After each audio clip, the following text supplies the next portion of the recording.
হামলা পাল্টা হামলার পর যুদ্ধবিরতিতে সম্মত হয়েছে ইরান ও ইসরায়েল। দুই দেশের মধ্যকার যুদ্ধে তেমন কোনো ক্ষয়ক্ষতির তথ্য জানায়নি ইসরায়েল। তবে মঙ্গলবার তুর্কি সংবাদ মাধ্যম আনাদোলু এজেন্সি এক প্রতিবেদনে ইসরায়েলের ক্ষয়ক্ষতি নিয়ে তথ্য প্রকাশ করেছে। ইসরায়েলি কর্তৃপক্ষ জানিয়েছে, ইরানের ক্ষেপণাস্ত্র হামলায় ব্যাপক ক্ষয়ক্ষতি হয়েছে। এখন পর্যন্ত এই হামলায় ক্ষতিপূরণ চেয়ে অন্তত ৩৯,০০০ আবেদন জমা হয়েছে। ইসরায়েলের সংবাদ মাধ্যম ইয়েদিওত আহরোনথ জানিয়েছে, ১৩ জুন ইসরায়েল ইরান সংঘাত শুরু হওয়ার পর থেকে ইসরায়েলি ট্যাক্স অথরিটির ক্ষতিপূরণ তহবিলে প্রায় ৩৮,৭০০ দাবি জমা পড়েছে।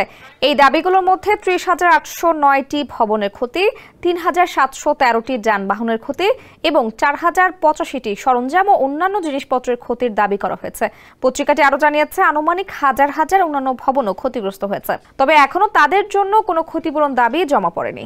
ইসরায়েলি ওয়েবসাইট বেহাদ্রি হারেদিমের প্রতিবেদনে বলা হয়, শুধু মধ্য ইসরায়েলের তেল আবিবে ২৪,৯৩২টি দাবি জমা পড়েছে। এছাড়া দক্ষিণের শহর আশকেলনে ১০,৭৯৩টি দাবি নথিভুক্ত হয়েছে। তবে এখনো ক্ষতিপূরণের মোট আর্থিক পরিমাণের কোনো অনুমান প্রকাশ করা হয়নি।